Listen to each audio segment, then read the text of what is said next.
Quando se fala em celta, geralmente se associa principalmente ao pessoal do Reino Unido, da Irlanda, né? Mas sim, existem regiões da Europa continental em que se falam línguas celtas também. Hoje nós vamos falar de uma das diversas línguas faladas no Estado francês e de como a construção das identidades nacionais modernas tem ligação com a imposição do monolinguismo e do apagamento da diversidade linguística e cultural. Bem-vindos, bem-vindas e bem-vindos ao Babel, esse podcast sobre diversidade linguística. O meu nome é Cecília Farias e a língua de hoje é o bretão. Para falar da história da língua e do povo bretão, a gente chamou aqui o Felipe Figueiredo. Se você está ouvindo esse podcast, se você é um brasileiro que ouve podcast, uma brasileira, e não sabe quem é o Felipe Figueiredo, vamos pedir aqui para o Felipe se apresentar, mas eu acho bem provável que vocês já conheçam.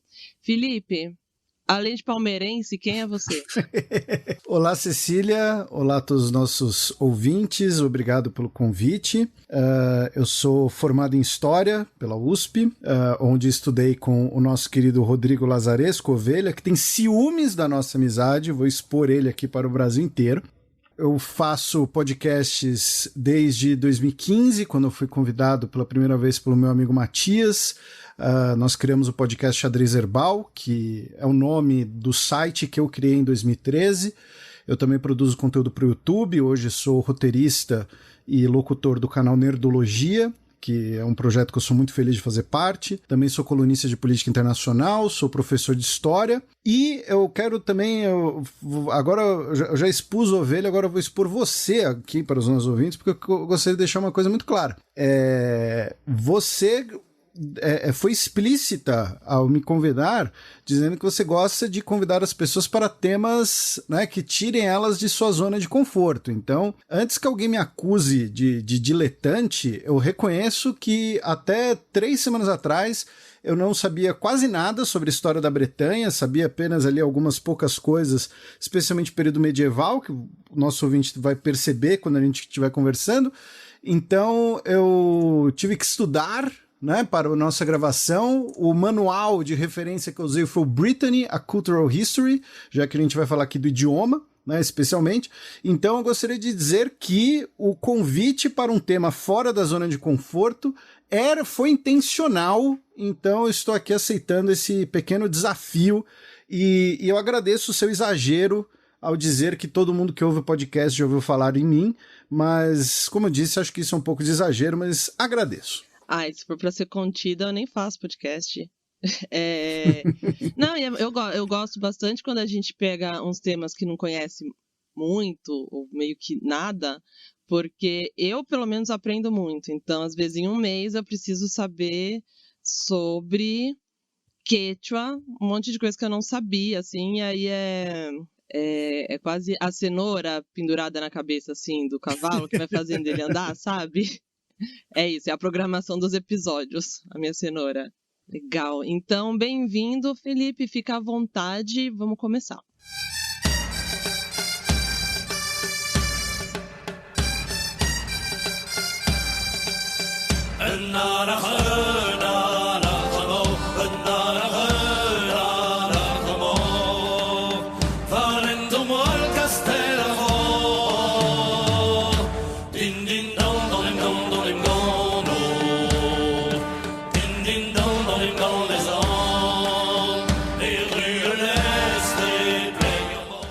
O bretão, ou bretonnec, é falado na Bretanha, uma região no noroeste da França, e é uma língua celta. A árvore genealógica seria assim, do tronco indo-europeu, da família celta, e daí as línguas celtas são divididas em ramo gaélico e ramo britônico. E neste ramo britônico está o bretão, junto com o galês e o córnico, que é falado na Cornualha. As línguas celtas são, então, o gálico irlandês e o gálico escocês, o manx, o galês e o córnico. Algumas pessoas também incluem a Galiza e as Astúrias ali na Espanha, no rolê dos celtas aí, porque essas regiões têm uma identidade celta baseada na história e na cultura tradicional, apesar de elas não usarem línguas celtas. Quanto ao número de falantes, o governo francês ele nunca incluiu perguntas sobre línguas no censo. Então, até recentemente, quando finalmente algumas pesquisas confiáveis foram feitas, era difícil saber exatamente quantas pessoas falavam bretão até um determinado período da história. Mas, de acordo com o Ethnologue, há cerca de 206 mil falantes de bretão, e acrescento aqui um comentário extra que está lá no site, para a gente ir sentindo o percurso. Em 1914, supostamente 90%, que era cerca de 1 milhão, da população da metade ocidental da Bretanha falava bretão. Em 1945, era cerca de 75%, e hoje, em toda a Bretanha, a estimativa mais otimista é de 20% dessa população falando bretão. A Bretanha tem uma população de aproximadamente 4 milhões, incluindo o departamento de Loire-Atlantique, separado da Bretanha oficial em 1941. Além disso, quem costuma usar o bretão assim, cotidianamente é a população, pessoal acima de 65, né? Então, o uso está cada vez caindo mais entre a população mais jovem. E isso aponta para um risco de desaparecimento da língua.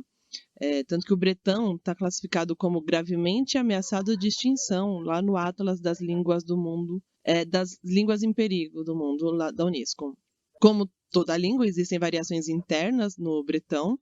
Temos 4 dialetos tradicionais que correspondem mais aos bispados medievais do que às próprias divisões linguísticas, na real. São o Leoneg, do Condado de Leon, o Tregerieg, de Trégor, Kernevec, da Cornualha, e o Guenedec, de Vannes. Vannes, não sei. Esse último, o Guenedec, era falado até o início do século XX na região de Guérande e Bas-Samer, e já aquele tradicional pedido de desculpas pela pronúncia. Eu quando gravo Xadrez Herbal, eu tenho que pronunciar nome de 15 lugares diferentes todo o programa, sempre tem alguém que comenta com correções e tal, eu já desencanei. Você tá comentando um idioma que, né, sei lá, está ameaçado de extinção, então é perfeitamente compreensível. Bora, né? E, assim, esses dialetos não têm uns limites muito claros, eles acabam formando um contínuo, eles variam bem, só ligeiramente, de uma aldeia até a outra, assim. Esses 3 primeiros, só que o Guenedec, que requer um pouco mais de estudo para ser inteligível pela maioria dos falantes outros dialetos. Bem, e né, tentando aqui dar um auxílio, infelizmente não dá para fazer um auxílio visual num podcast, né, mas pedindo para o ouvinte visualizar ali o mapa do Reino Unido, né, da ilha da Grã-Bretanha, com o mapa da ilha da Irlanda e da região da Bretanha. E isso é interessante, talvez, né, para a gente definir a região da Bretanha, é a pontinha do extremo noroeste da França. Tá, gente? É o que alguns celtas, inclusive, chamavam justamente de fim de mundo. A Finisterre, que tem a região de Finisterre na Espanha e tem a região da Bretanha, ambos com o mesmo nome. É que eu vi alguém chamando essa região do lugar dos 3 dedos também. Aí eu fui ver no mapa, tem aquelas entradas de mar, né, que acabam formando 3, não sei, peninsuletas. Não sei como dizer isso, mas é isso. Quem olhar no mapa vai ver por que chamam de 3 dedos. É aquela coisa, se Guimarães Rosa falasse peninsuletas, ele era gênio.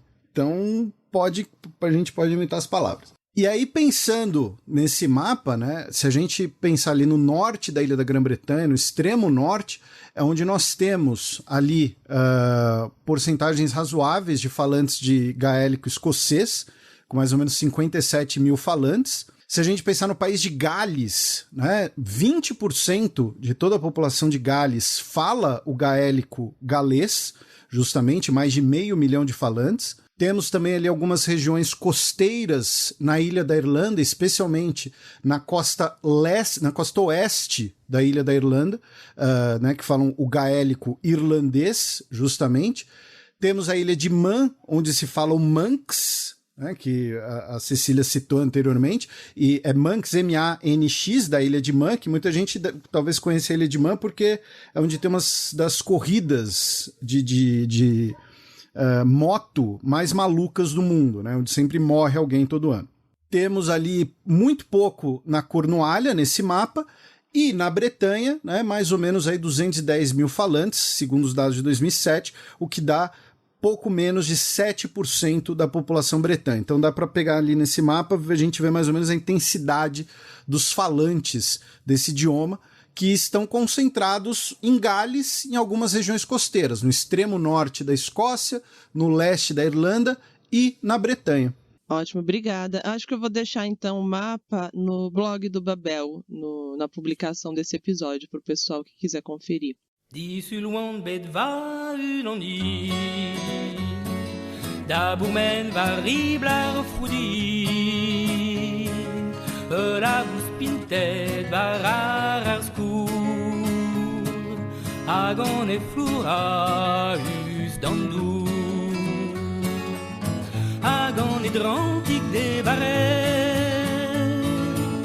Tostico corri bachenei Bem, vou começar com um panoramazão, assim, dos povos celtas, né? Porque eu sei que é um tema que chama muita atenção da galera. E aí vou retomar umas coisinhas que a gente falou no episódio sobre gaélico escocês.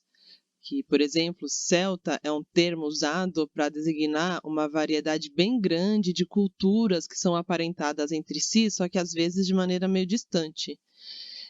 Esses povos ocuparam uma região muito grande da Europa e um pedaço da Ásia desde o ano 1000 de antes da Era Comum. E com essa dispersão no tempo e no espaço, claro que não se mantém uma unidade política, cultural e muito menos linguística. Então, quando se fala de celtas, não se pode generalizar para todos os celtas, em todos os lugares, em todas as épocas. A gente não tem como saber ao certo quando e como eles passaram a ocupar certos territórios que são tradicionalmente associados à cultura celta, porque isso ocorreu num período em que eles não tinham a tecnologia da escrita, né? Os pesquisadores valem mais de dados arqueológicos, com quase nenhum registro de língua, que geralmente esses registros eram usados para coisas como breves inscrições funerárias, registros de doações para santuários religiosos e meio que nunca para registrar histórias, lendas, mitos, né? Então, que eram então histórias passadas pela oralidade. O que se sabe é que o berço da civilização céltica foi a Europa Central, numa região que corresponde às atuais Boêmia e Baviera. E dessa região eles foram compelidos para a Gália, para o noroeste da Espanha, principalmente, fixando-se principalmente ali na região da Galícia e das Astúrias, e para as Ilhas Britânicas, para o Vale do Pó, até que foram submetidos pelos romanos entre os séculos 2 e 1 da Era Comum. 2 de antes da Era Comum e 1 da Era Comum, então, 3 séculos. Mas aí foi na Bretanha e no País de Gales e na Irlanda que as línguas dos celtas melhor têm se conservado. Parece ter havido assim, 2 ondas de invasões nessas regiões. A primeira, provavelmente a partir do oeste da França, teve como alvo a Irlanda no século IV, antes da Era Comum, e deu origem ao ramo gaélico, que mais tarde alcançou a Escócia e a Ilha de Man. A segunda tomou o rumo do sul da Inglaterra e do País de Gales e, posteriormente, atravessando o Canal da Mancha, atingiu a Bretanha, onde emerge, então, o ramo britônico, qual pertence o atual bretão. Isso de os grupos celtas terem conseguido expandir sua influência por regiões tão vastas não é algo muito certo, mas o mais provável é que não tenha sido por conquistas militares, e sim que grupos de elite relativamente pequenos tenham dominado gradativamente regiões vizinhas e aí iam espalhando sua influência cultural até que, com o passar dos séculos, muita gente foi adotando os idiomas célticos sem necessariamente uma descendência biológica dos, digamos, celtas originais. Essa questão de assimilação e de migrações, né, provavelmente a principal explicação. E aí, falando especificamente da Bretanha, né, aqui talvez eu vá mencionar a coisa mais importante sobre a Bretanha que existe, que é a terra do Asterix. É para isso que eu te chamei, né? A vila do Asterix, a vila dos irredutíveis gauleses, ela fica localizada no que os romanos chamavam de... na verdade, os celtas chamavam de Armórica, né, que significa muito provavelmente de frente para o mar, e por conta disso, os romanos chamavam os celtas dessa região de Armoricani, né, os armoricanos. também existiam os Veneti, que era o termo mais geral para os celtas usado pelos romanos, usado nos escritos romanos da conquista da Gália, né, pelo Júlio César em 56 a.C. ou antes da Era Comum. Inclusive, existem uma série chamada Alea Jacta Est, né, a Sorte está lançada, que são 4 livros-jogos do Asterix, e que nunca foram lançados em português. Né? Ele segue aquele modelo de livro-jogos solo, né, que você... se você vai para a esquerda, vá para a página 300. Se você vai para a direita, vá para a página 150. Né? E tem um que se chama justamente a Vedete Armoricana, né? O Vedete Armoricano, né? O ídolo armoricano. Então, o que a gente chama de Bretanha era chamado de Armórica, que é a terra do Asterix. E é a principal questão. Com a presença romana, né, os romanos vão construir muitas fortificações ali na região, perto do Canal da Mancha.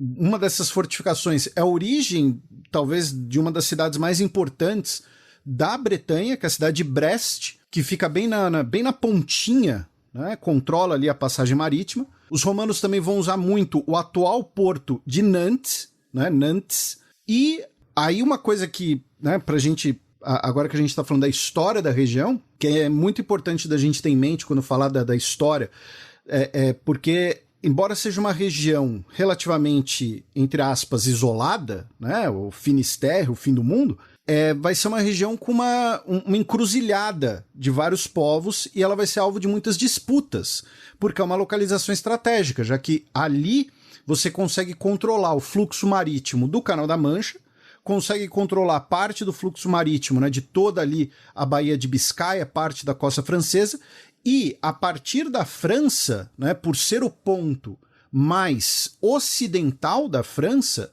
né, depois também vai ser o trampolim da expansão ultramarina francesa. Sim. E aí o bretão, aí pensando em língua, né, chegou a armórica, que é o antigo nome, como o Felipe falou, por volta do século V e VI, por conta dos migrantes do sudoeste da Grã-Bretanha. Durante esses séculos, especialmente, mas também antes disso, houve muitas viagens entre os povos celtas da Grã-Bretanha e a Armórica, especialmente pelos primeiros cristãos, que eram líderes espirituais e políticos, e aí a mudança para o nome Bretanha remonta a esse processo. E esse processo, né, que você mencionou, da chegada dos bretões, e aí vira uma salada de nome, né? Porque a gente tem a Bretanha, tem os bretões, tem a Grã-Bretanha, né? Tem um Asterix entre os bretões. Né? Sim, eu fiquei muito procurando para ver, para as referências assim, culturais, e não dava, por conta da salada. E nos bretões, o Asterix entre os bretões, eles tomam a quente água, né, para fazer as piadinhas com os britânicos tomarem chá. E agora falando mais sério, né, não que Asterix não seja sério, né, mas esses primeiros bretões que chegam na Bretanha, vindos das Ilhas Britânicas, eles estavam a serviço do exército romano, né, porque já é um momento, a partir ali do século III, né, que os romanos eles vão federar muitos povos, especialmente povos fronteiriços, especialmente pelo serviço militar. Então, muitos desses bretões que chegam na Bretanha, eles vêm a serviço do exército romano, né? Então, essa presença romana, essa presença militar romana, ela é muito importante para o desenvolvimento da região. Também é o início do processo da cristianização da Bretanha, começa ali no século IV, com que os bretões, na tradição bretana, vão chamar de os Sete Santos, ou Sete Santos Fundadores, e esse processo de cristianização é interessante porque junto com ele costuma vir a expansão da escrita, né, pelo menos a difusão da escrita. E aí eu vou deixar a bomba no colo da linguista, né, porque uma das regiões da Bretanha francesa se chama Cornualles, que é cognato de Cornualha. Muito provavelmente porque, pelo que está lá no manual que eu li, do Cultural History, porque esses bretões que chegaram a serviço do exército romano consideraram o relevo muito similar, com rochedos no mar e quebra-ondas e tudo mais, e muito provavelmente por conta dessa semelhança com relevo, passaram a chamar com o mesmo nome. Mas existem outras possibilidades para explicar esse cognato. Não, e pode até ser um falso cognato, né? Então, assim, mas isso eu achei muito curioso estudando o programa, né? Que tem uma região da Bretanha que se chama Cornualles, que cognato com Cornualha, que é da onde vem esses bretões, uma das regiões de onde vem esses bretões a serviço romano. Sim, mas sabe o que isso me lembrou? Colônias do governo espanhol, que você tem milhares de cidades que chamam Santiago, Córdoba. Cartagena. Então, assim, também não é novidade, assim, né? Chegar num lugar e pôr um nome que já existe no seu lugar de origem. Pode ser. E assim, eu tô inventando aqui na hora, não sei de onde vem, na verdade. Na verdade, a gente pode fazer um programa no History Channel dizendo que é um nome dos aliens, né? E os aliens deram o mesmo nome para ambas as regiões. Que são os mesmos que montaram os dolmens, colocaram aquelas pedras enormes em pé e a gente faz uma teoria muito louca. Inclusive, aproveitando assim, que você levantou essa, eu não fazia ideia, tá? Novamente, né? Você me forçou a estudar. Já passei da idade de ter que estudar as coisas. Eu tô fazendo mais pela educação do que o ministro da... Isso não há dúvidas. Mas na Bretanha é local de um dos maiores sítios arqueológicos megalíticos da Europa, que são as pedras de Karnak, as rochas de Karnak, que mais ou menos ali de uns 5.000 anos atrás... E mais de 3.000 rochas que foram colocadas ali, com diversos simbolismos. Então, é também um local com presença humana muito antiga, a Bretanha. É claro que a gente não falou muito dessa questão, porque o foco aqui é o idioma, né? Mas isso também achei interessante. Sim, uma das minhas recomendações até é um documentário que mostra o tiozinho protegendo essas construções, assim, sabe? Ele chegou a comprar uma que estava na beira do mar por medo, não sei como ele conseguiu comprar uma coisa dessa, mas por medo de ela ser tomada pelo mar, né? E pôs no quintal de casa. E custou 10.000 francos. 10.000 francos? Enfim, para colocar essas pedras em pé, rochas. Uau, galera. Enfim, e aí antes da gente passar de vez para Idade Média, só queria, né, lembrar pro pessoal que quem ainda não ouviu, vá lá ouvir o Babel 20 de Gaélico Escocês, porque lá a gente fala mais do processo de dominação romana dos povos celtas no geral, e que é legal a gente lembrar que os historiadores não têm como garantir se esses celtas viam a si mesmo dessa forma unificada, né? Porque essa classificação provavelmente veio de uma visão de fora, que remonta inclusive à visão que os gregos tinham deles. E lá no episódio de Gaélico a gente fala inclusive da origem do nome celta. Então aí a gente chega no período medieval, que é um período bastante interessante e que, né, onde nós temos ali, de certo modo, um florescer de uma identidade, de uma autonomia bretã, porque, novamente, era uma localização considerada estratégica. Então, embora seja um local isolado, será um local, né, onde nós vamos ter um fluxo ali de culturas e grupos populacionais, começando pelo fato de que os francos, desde a dinastia merovingia, ainda no século VI, vão tentar dominar a Bretanha. Vão tentar impor o domínio franco à Bretanha. E não vão conseguir. A Bretanha vai ser uma região que fica, de certo modo, de lado. Ela consegue se preservar de um domínio direto dos francos, seja com os merovingios, seja com os carolíngios. Então, por alguns séculos, o mote, entre aspas, né, da Bretanha vai ser manter essa independência, conseguir manter esse isolamento em relação ao domínio franco, tanto que se a gente olhar para o mapa do Tratado de Verdun de 843, né, quando Luís o Piedoso partilha o Império Carolíngio, a Bretanha fica de fora, porque a Bretanha não era domínio direto né, dos carolíngios. Com isso, nós temos a fundação, né, o desenvolvimento do Reino da Bretanha, no século IX, que é fundado por Nominot, não sei se a pronúncia está correta, e o seu filho, o Erispoe, é considerado o unificador ou fundador da Bretanha. E nessa questão, né, de ser uma localização estratégica, ela vai se tornar um ponto de disputa entre 3 atores durante a Idade Média. De um lado, os bretões, justamente. Do outro, os francos, que tentavam terminar ali, completar o domínio, né, da antiga Gália Romana. E os nórdicos, né, o popularmente chamado de vikings, né, mas lembrando que viking era uma atividade econômica, né, então os nórdicos saíam viking por aí. Então, os nórdicos e depois os normandos, né, porque os normandos da Normandia são basicamente o fruto ali da mistura de nórdicos com francos, né, fundados ali pelo Rolo, que inclusive tá lá na série Vikings, que muita gente assistiu e tudo mais. Foi assim que eu aprendi.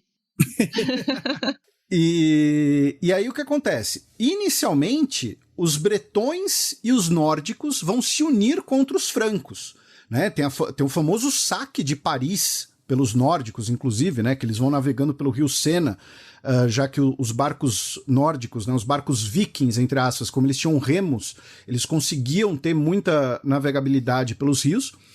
Os bretões e os nórdicos se unem contra os francos são derrotados, os bretões conseguem manter sua independência, mas então os nórdicos tentam dominar a Bretanha.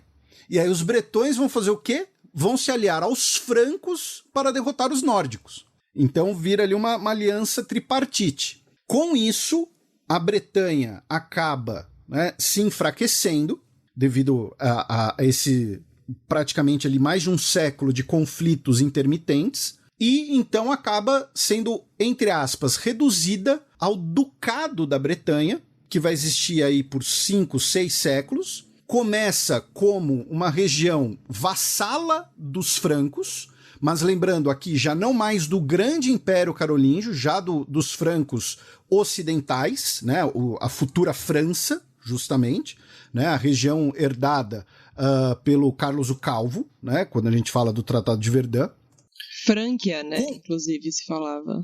Frânquia, França, Terra dos Francos, tem vários nomes, que é a origem, né, do termo França. E é engraçado porque durante muito tempo, né, assim, tem alguns historiadores medievalistas franceses que eles tentaram fazer um revisionismo histórico ali entre as duas guerras mundiais, no início do século XX e o período entre guerras, porque, né, era o período de grande rivalidade com as guerras com a Alemanha, né, e assim, os francos eram um povo germânico, né, então eles tentaram ali dar uma distorcida no rolê para tentar criar uma identidade como se fosse puramente deslocada da identidade alemã. Mas enfim, isso são dos 500.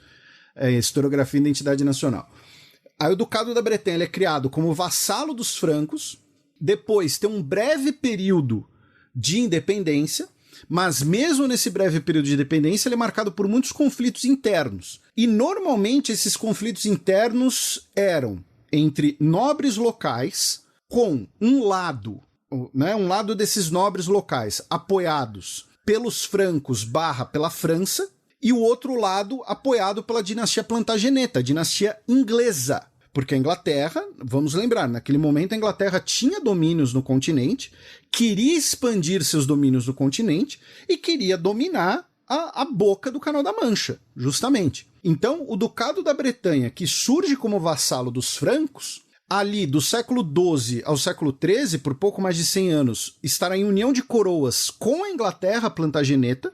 Depois, essa união de coroas, por conta ali de questões sucessórias, o Ducado da Bretanha vai se tornar um estado vassalo da França, de 1200 até 1491, e os nossos, alguns dos nossos ouvintes devem lembrar, porra, né, nesse período aí, tem né, aquele período lá com um monte de guerra, Shakespeare, Henrique V e tal, é o período da Guerra dos 100 Anos, né, Guerra dos 100 Anos que vai de 1337 a 1453, entre França e Inglaterra, que é quando envolve justamente as posses inglesas no continente europeu e a reivindicação inglesa à coroa da França. Então, o Ducado da Bretanha, ele é essencial ali como pivô e como local de disputa entre franceses e ingleses durante a Idade Média, que foi uma das principais disputas na Europa.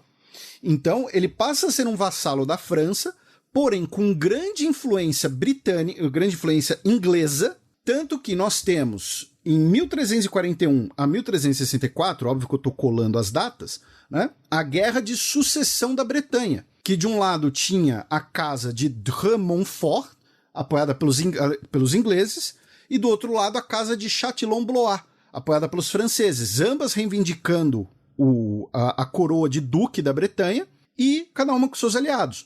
No final das contas, nós temos ali uma espécie de impasse, nós temos uma vitória diplomática francesa, mas uma vitória militar inglesa, e a solução, entre aspas, é uma neutralidade forçada do Ducado da Bretanha. Então, olha só, o Ducado da Bretanha continua como vassalo da França, mas não pode se meter na guerra contra os ingleses. E isso só vai mudar, então, já 40 anos depois da Guerra dos 100 Anos, no final do século XV, em 1491, quando nós temos uma união de coroas entre o Ducado da Bretanha e o rei da França, viu um tratado que, inclusive, dava o direito ao rei da França de determinar o casamento da filha do duque. E com quem que ele determinou o casamento da filha do duque? Com o seu próprio filho.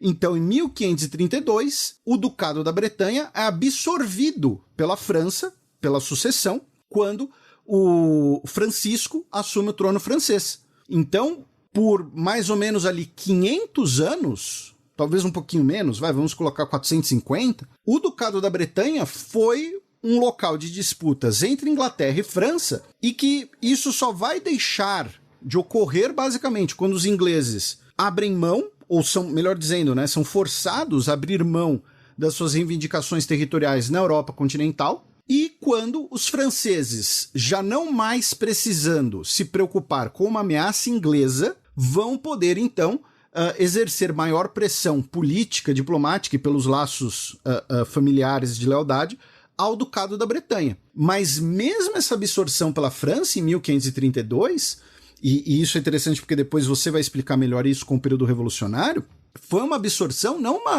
uma anexação direta, né? Uma anexação ali que se tornou parte do Reino da França, parte inexorável do Reino da França e ponto final.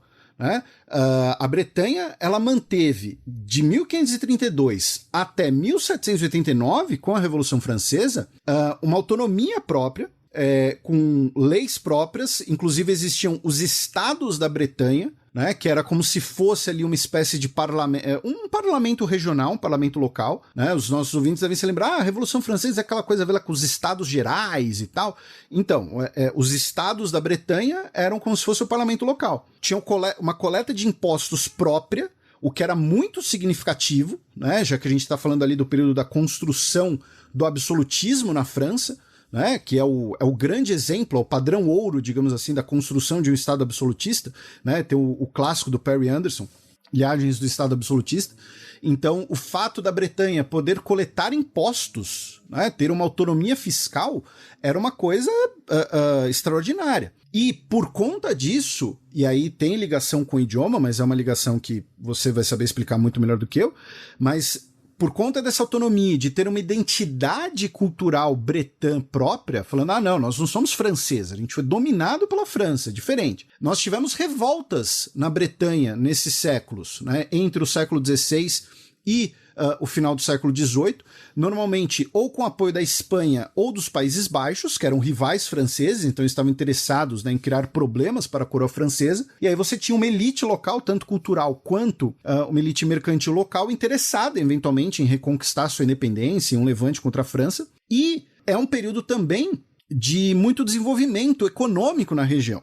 Por quê? Porque, como a gente mencionou, a gente está falando do extremo ocidente da França, né? Então, a expansão ultramarina francesa, ela parte parcialmente dessa região. É quando a gente vai ter uma expansão naval francesa muito forte, né? A expansão naval francesa começa justamente com a unificação do Estado francês a partir do século XVI. Então, bases navais na região, desenvolvimento do porto de Brest, desenvolvimento do porto de Nantes, né? Mais ao sul, o porto de Bordeaux, de La Rochelle. Então dali vão partir expedições colonizadoras. Muitos bretões vão para o atual Canadá, inclusive, nesse período. E como, né, é sempre importante lembrar, né, não é só desenvolvimento, só uma coisa linda, maravilhosa, mas a Bretanha ela também enriquece muito porque Nantes vai ser um dos principais entrepostos escravistas franceses. Muitas vezes navios vindos ou do continente africano ou de mercados de pessoas escravizadas na Península Ibérica vão parar em Nantes, essas pessoas vão ser negociadas como mercadoria e de lá serão enviadas para colônias na América, especialmente na região do Caribe, né? Vamos lembrar que Haiti, Guadalupe, né, foram regiões onde a França fez exploração de, especialmente cana-de-açúcar, a partir da mão de obra de pessoas escravizadas. Então, essa expansão naval, que tem impacto até hoje, né, a Brest, uma das principais bases da Marinha Francesa até hoje, ela também tem uma ligação com esse mercado de pessoas pelo Atlântico. Mas, então, acaba sendo o grande exemplo de por que, durante tanto tempo, essa região foi disputada por vários atores, né? Porque pela sua localização ela permite ali uma projeção marítima, permite o controle de rotas marítimas pela região, e isso vai ser essencial ali no período do mercantilismo, no período da expansão colonialista europeia, séculos XVI, XVII, por aí vai. Enfim, né, nesse período aqui eu virei uma matraca, um monólogo, e peço desculpas.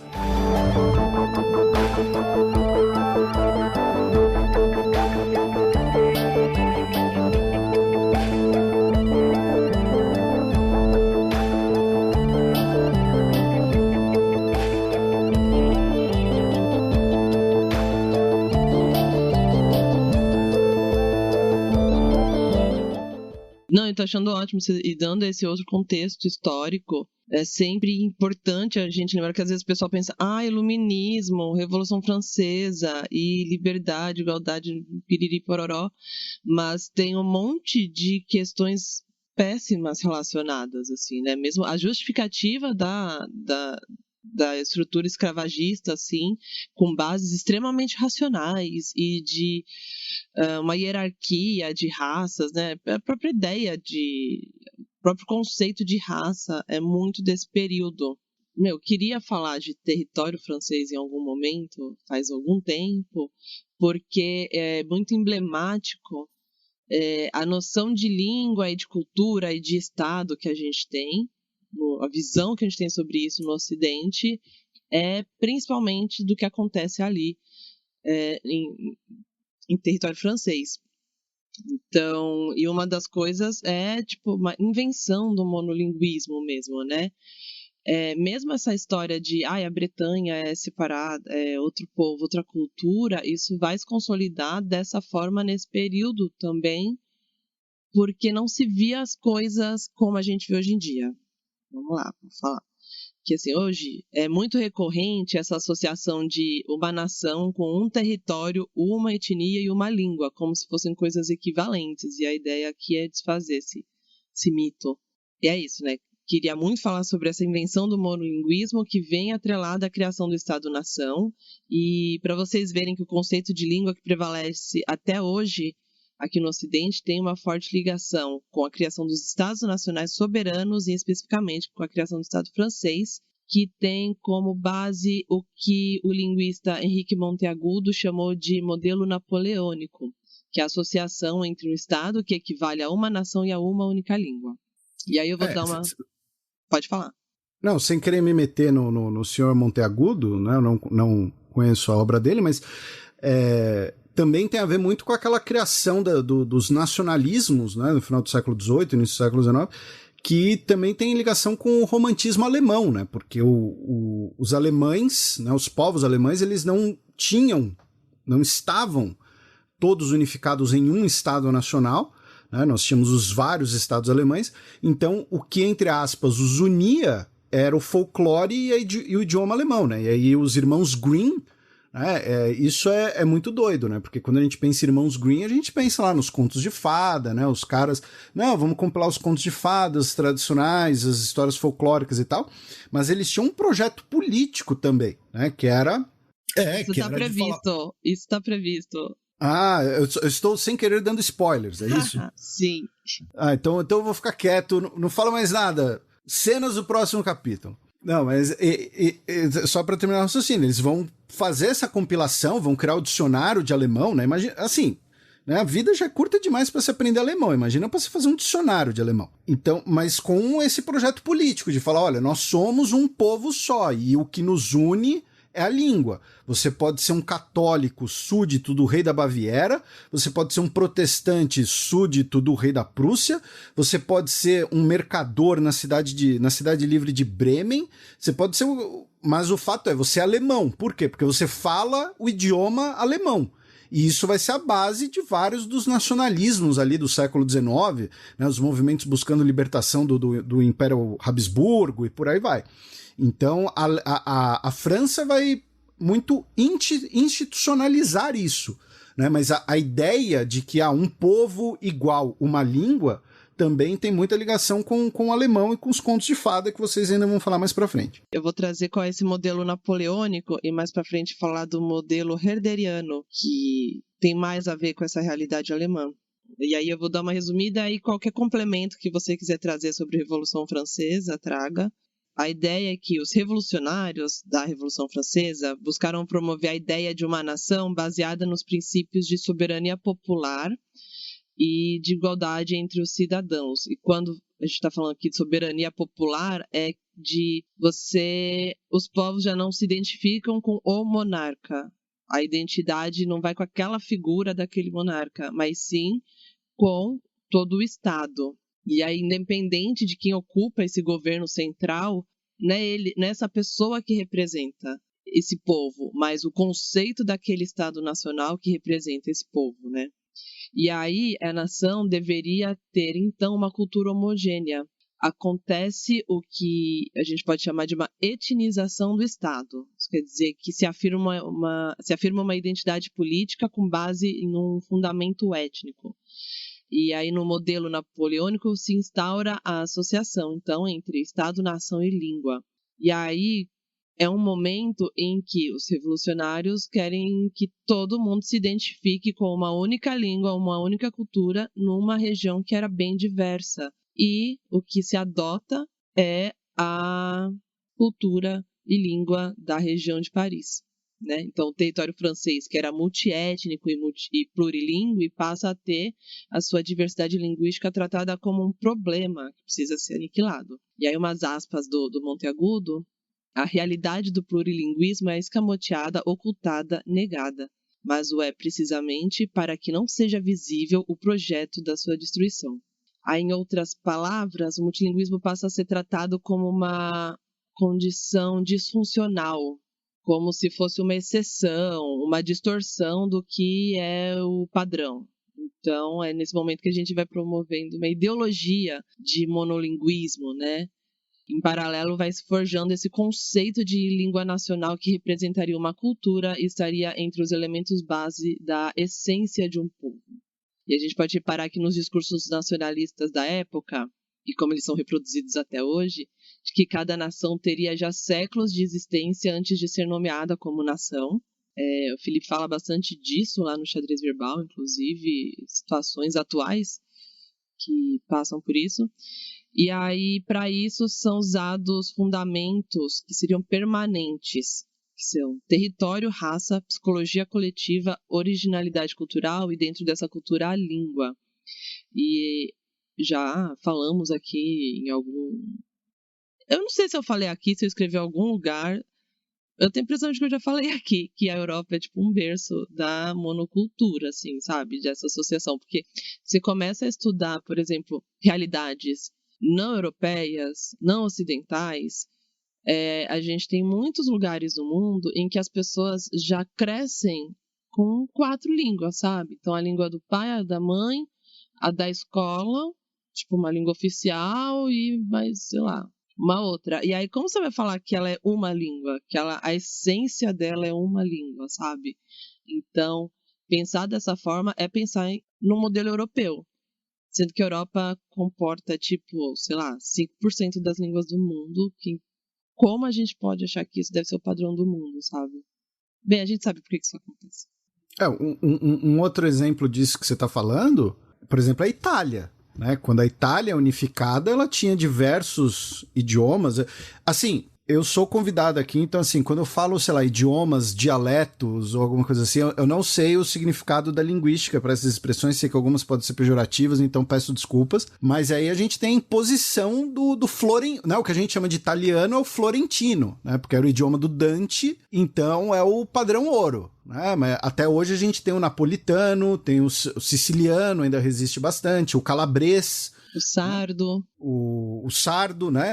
Então, mas outras variações ali da Itália continental, da bota, foram apagadas e substituídas pelo florentino, que é o que a gente chama de italiano. Assim como não existe idioma espanhol, né? Existe idioma castelhano.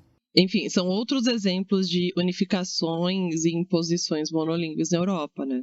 E aí o Monteagudo, ele fala então também de um outro modelo que seria o herderiano, né? Que aí já tem base com a questão alemã. Nele se parte de outro lado, se parte de que uma língua ou identidade étnica para criar um Estado. Em vez de você criar um Estado e então buscar homogeneizar a população desse território, sabe?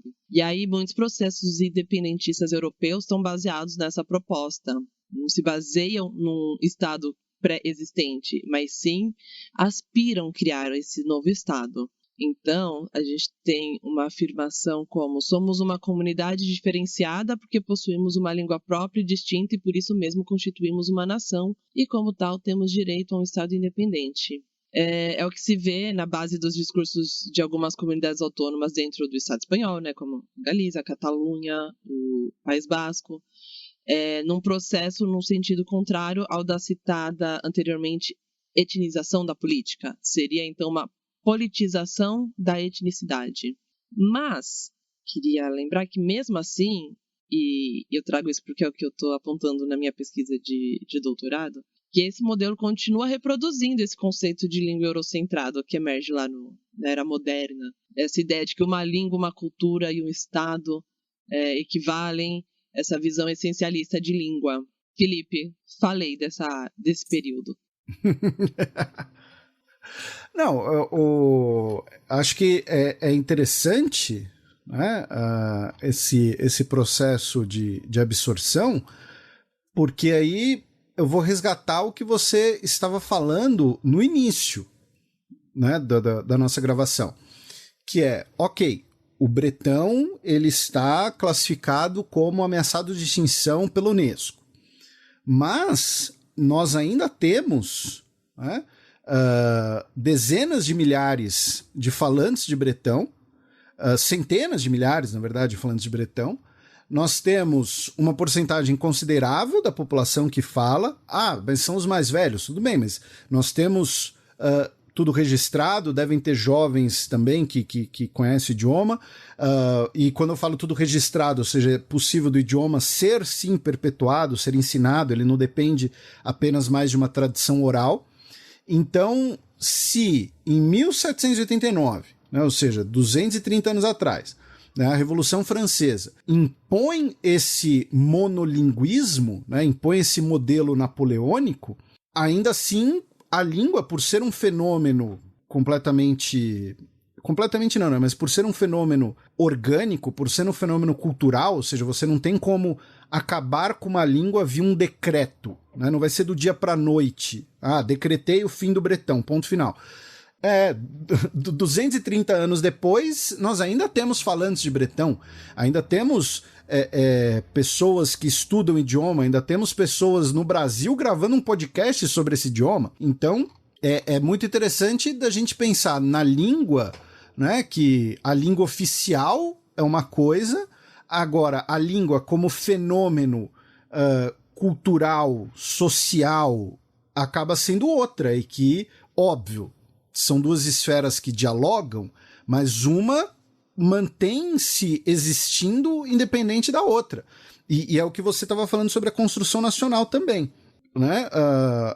O nacionalismo propõe criar coisas que supostamente existem há séculos, né? Mas o idioma bretão é mais antigo que a nação francesa, e ele não depende do Estado francês para existir. E ele já existia antes do atual Estado francês, né? Para ficar no exemplo do nosso episódio. Então, eu acho que é interessante também de refletir, de pensar essa questão napoleônica, essa questão da construção do Estado Nacional do século XIX, esse Estado Nacional positivado e descendente do iluminismo, né? Que você criticou anteriormente, porque você é anti-iluminista, brincadeira. Mas o fenômeno da língua, né, do idioma, da comunicação entre as pessoas, da identidade dessas pessoas, continua independente do Estado com E maiúsculo. Outra coisa que eu acho que a gente tem que pensar também é que, mesmo quando você vai falar, você vai justificar a construção de um Estado, vai retomar uma cultura, se engana quem trata como se fosse uma cultura homogênea, que ficou igual ao longo dos séculos, né? Quem disse que essa identidade histórica foi sempre a mesma, né? A cultura está sempre mudando, está em contato com outros povos, a gente tem muitas permeabilidades entre povos, entre línguas, então é irreal pensar que, mesmo que você vá retomar um passado, que esse passado é igual, sabe, ao que você tem hoje. E não existe nada puro nesse mundo. Existe língua pura, povo puro. Devia ser o slogan do Babel. Povo puro é literalmente coisa de nazista, né? E a gente vai falar de nazismo daqui a pouco. Mas antes, que aí levantando também alguns pontos sobre visão sobre essa língua atualmente, né? Porque o que faz alguém falar uma língua ou não? Porque não é só você escrever uma gramática, um dicionário sobre uma língua, né? A pessoa, ela precisa ter condições de viver naquela língua. E às vezes, além de viver naquela língua, tipo, ter acesso a sistema de saúde, educação naquela língua, também influencia muito a visão, os estigmas, né? O estado social de quando se usa aquela língua. Geralmente o que a gente acha de uma língua é o que a gente acha do povo que fala essa língua. Tipo, quando alguém vem e me fala, eu acho essa língua bonita, eu acho essa língua feia, isso não tem nada de científico. Você vai ver, no fim das contas, tem a ver com a visão que a pessoa tem da cultura ao redor daquela língua. E aí eu trouxe uma lista aqui de pontos que foram levantados que valem para o bretão, mas que valem para muitas línguas minorizadas, na real. E aí, imagens equivocadas que levam muitos falantes a abandonarem o bretão para falar francês. É que o bretão seria uma língua rural, retrógrada, que não é moderna, e aí ela é adequada apenas para o celeiro, eles falam, para quem está lá lidando na roça. Um outro, nossa, isso parece que está falando do galego, cara. É isso que o pessoal fala. O bretão, 2, né? Que o bretão seria um obstáculo para ser um bom cidadão. No caso, um bom cidadão francês, né? Que quem fala bretão não é um bom francês. E existe uma frase que é frequentemente citada pelo ministro da Educação Nacional em 1927, que era: para a unidade linguística da França, a língua bretã deve desaparecer. Um terceiro ponto é que o bretão é a língua do sem-poder. Então, quando você usa o bretão, você já se colocaria numa posição inferior na sociedade. Aí eu estava vendo que isso teve um impacto bem grande durante a Segunda Guerra Mundial, porque as relações de poder dentro do exército acabavam sendo muito permeadas por questões linguísticas, sabe? E que muitos bretões, para eles, o serviço militar foi uma lição de como é ser impotente, muitas vezes, para assumir o controle da própria vida. Então, tem algumas histórias que foram ficando famosas, possivelmente elas são verdadeiras, de como os bretões eram considerados muito corajosos, porque eles gritavam o que eles entendiam como à la guerre, tipo a guerra em francês, quando em bretão, na verdade, eles estavam implorando da guerre, que é para casa. E tem uma história também ambientada na Segunda Guerra Mundial em que um soldado que não conseguia falar francês usava a palavra ja, que é sim, em bretão. E isso fazia o pessoal achar que ele estava falando alemão. E por isso ele foi executado.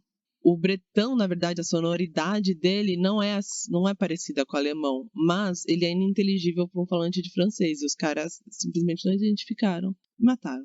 O quarto ponto seria que para progredir no mundo se deveria falar francês. E aí vem isso, né? Por que falar uma língua anularia falar outra?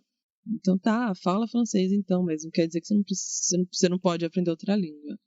Isso talvez dialogue também com aquele período em que o francês foi a língua franca, né, da diplomacia europeia, né, não só da diplomacia europeia, né, mas até hoje, né, o idioma oficial de várias instituições como FIFA, Federação Internacional de Automobilismo, é o francês. Então, ainda tem essa, né, porque junto com essa imagem / reputação do bretão como idioma rural, o idioma do subserviente, do outro lado estava o francês. E como é que você vai questionar o francês, né? Essa língua, né? A língua de Voltaire, de Rousseau, e de Balzac, Montaigne e do Asterix, né? Então... Não, e aí esse é o ponto 6. Vou pular o 5 para falar do 6, que seria a grandeza do francês. E porque aí tem a construção de séculos da França e da identidade francesa como se fosse o ápice da cultura ocidental. E pra galera... Eu quero que você leia o que tá no roteiro aqui. Você vai ter que ler o que tá no roteiro. Eu escrevi aqui meu porque... Vamos pôr um pi em cima. E assim, pra quem... Vai ficar meio desabafo pessoal, talvez, mas pra quem é das humanidades, cursos, assim, da FEFELESH e tal, às vezes... enfim, o Felipe estudou na mesma faculdade que eu, que foi fundado em bases francesas, né? E aí tem uma exaltação da cultura francesa, sabe? Como assim, nossa, isso é o ápice que a humanidade consegue chegar, da cultura... das artes, da gastronomia, piriri, da música, sei lá. E assim, quem diz isso, sabe? A gente sabe que é uma construção de séculos para isso. E que vem desse período já dos francos, né? Desde esse momento vai se construindo essa imagem da França. E é isso que o Felipe falou, né? Além do estigma sobre o bretão, ao lado de quem que ele estava, né? Desabafei. Se fosse um idioma chato de aprender, porque você é da linguística, você não pode hierarquizar os idiomas. Eu posso, porque eu sou uma pessoa que aprenderia idiomas baseado na utilidade deles. Então, por exemplo, jamais aprenderia húngaro. Eu sempre falo mal do húngaro porque ele é completamente inteligível. Você sabe que eu vou te chamar aqui pra fazer um episódio de húngaro, né? Não, a gente pode fazer Átila, os Hunos, Revolução de 1848, a gente faz, só que o idioma é do cão. Vou pôr um tópico de sintaxe pra você explicar aqui. Eu tenho uma amiga que estuda húngaro, mas nesse caso é porque ela é descendente, então assim, ela tem motivos pessoais. Mas então é isso, entre bretão e húngaro, aí eu escolheria o bretão. Ok.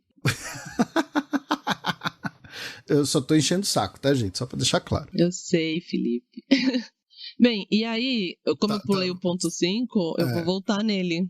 Que seria justo uma suposta pequenez do bretão, que não seria uma língua verdadeira. E a gente vai ver que geralmente o que é tratado como língua verdadeira é língua oficial, né? E aí, o que a gente vê lá é que nos meios de comunicação e nas escolas existe uma atitude, uma postura particular em relação às línguas não francesas da França. E aí não é só do bretão, né? E esses meios de comunicação chamam o bretão de patois. Patois é um termo pejorativo, assim. É uma coisa, tipo... Muitas vezes, quando se fala dialeto, de acordo com o contexto, tom e tudo mais, soa pejorativo, né? Mas patois estaria abaixo do dialeto, assim, nesse sentido. E, inclusive, tem uma palavra, baragouin, ou não sei se aqui tá... já em francês, tipo baragouin. Você sabe francês, Felipe, para me dizer? Não, na época da faculdade eu cheguei a estudar um pouquinho de francês, mas era aquela coisa, francês para ler. Eu não sei porcaria nenhuma de francês. Se você botar um texto em francês na minha frente, talvez eu consiga pegar uma coisa ou outra. Agora, assim, eu não sou péssimo. Não, eu travei, eu estudava francês antes de entrar na letras. Eu entrei na letras e eu falei, nunca mais. Enfim... que a faculdade atrapalha os estudos. Mas essa palavra é usada em francês para denotar uma confusão, um erro de linguagem, uma forma incorreta ou incompreensível, e está enraizada nas palavras bretãs bara, que é pão, e guin, que é vinho. Alguns dizem que pode ser guen, de branco. Então, os franceses de qualquer posição social viam a língua bretã como um barguin.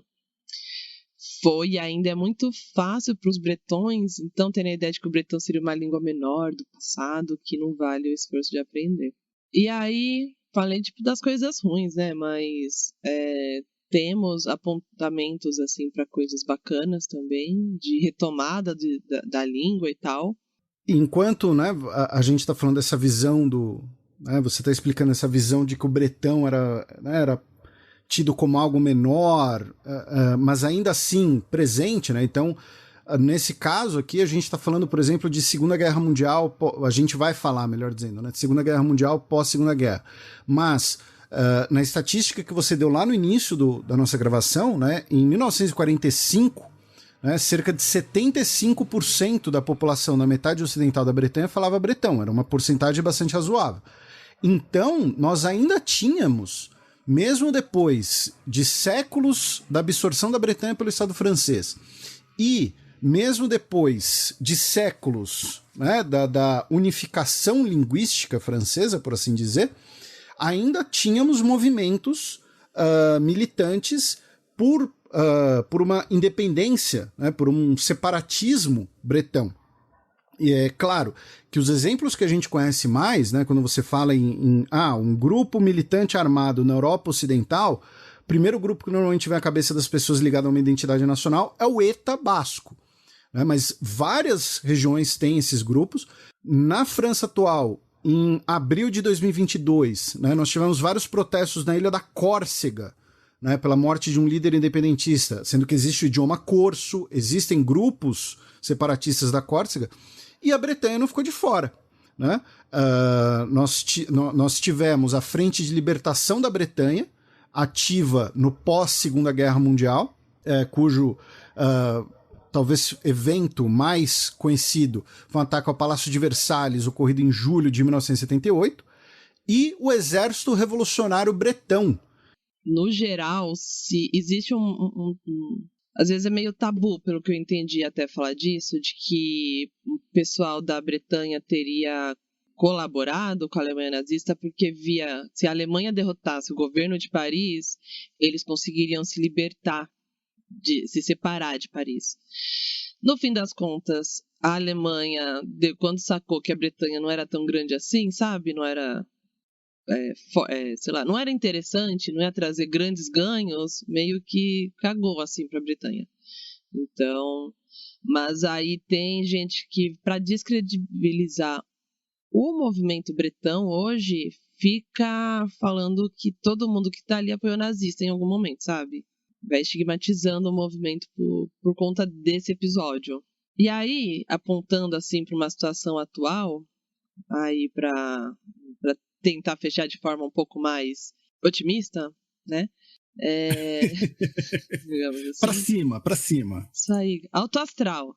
A gente já falou, né, de como as escolas foram usadas contra o bretão, mas em tempos mais recentes essas escolas têm sido usadas para reintroduzir essa língua. A primeira petição para incluir o bretão nas escolas data lá de 1870, mas elas foram continuando desde então. E a presença da língua nas escolas é bem recente. Então, foi numa lei de 51 que se permitiu que o bretão fosse ensinado nas escolas. Mas se um professor tivesse disposto a se voluntariar para ensinar por 1 hora na semana.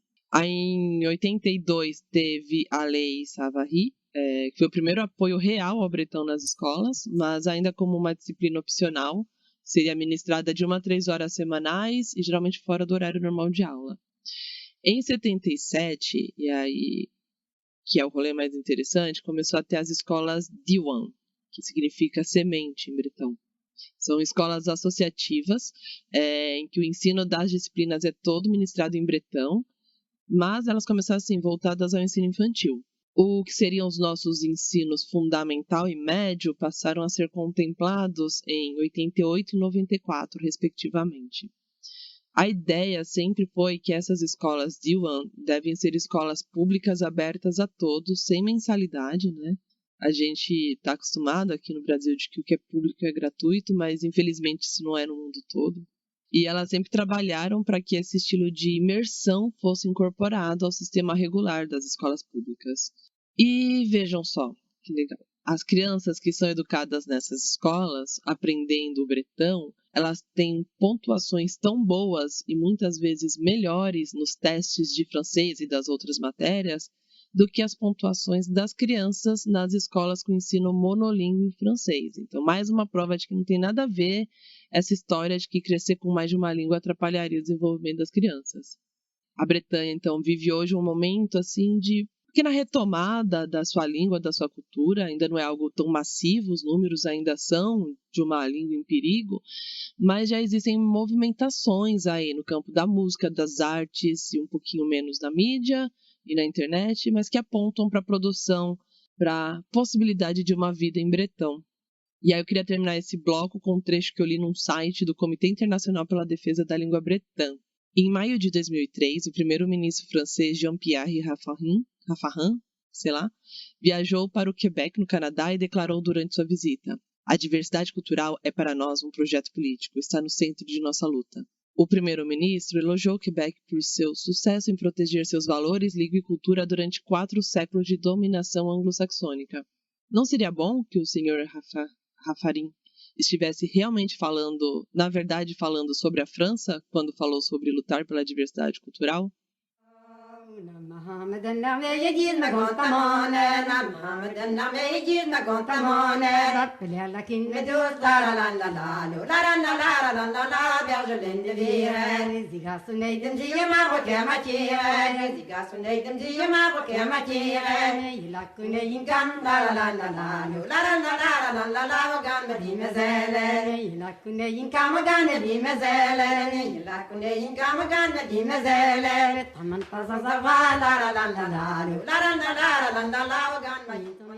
Esse momento, então, a gente ouve um pouco da língua que a gente está aqui falando em teoria há tanto tempo, né?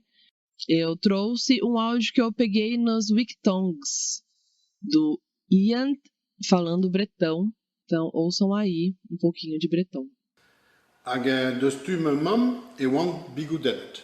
De larede, o chom ba vrovigouden. Deus tu mezat e wan glaziket. Maman et tichin Quimper, Landré Varzek. Se tu ai déjà d'ar marese e oa a pezo oa an vet ar gizioù a oa a boestre. Dougen ar his, dougen e giz. A oa déjà vet den pe ar vaouez deus brovigouden, dougen ar c'hwef uel. A gargus kamon. A deus tu mezat e oa ar c'hwef kwef Quimper amañ, ar c'hwef borleden. C'est du pas one bien et voir pas voir près de famille et voir une routine tout qui c'est gusket doit et bigouden a real gusket doit et gis borleden. Felipe, Eu. Vamos lá, vou falar de língua. Tem algo que você gostaria de saber? Não, você que manda. Eu vou apenas aqui ouvir, eu só, não vou prometer aprender, inclusive. Mas sabe o que é bom? Vai me falando. Uma coisa aqui no Babel é que assim, a gente tem, sei lá, metade pelo menos de quem nos ouve não é da letras ou da linguística. E aí esse momento é sempre um desafio de como trazer conceitos de forma... Tá, entendi. Então você quer que eu faça as perguntas que uma pessoa burra faria? Não, uma pessoa que não é especialista nessa área. Ou seja, uma pessoa burra que nem eu. Tudo bem. Olha, eu acho que seu comportamento...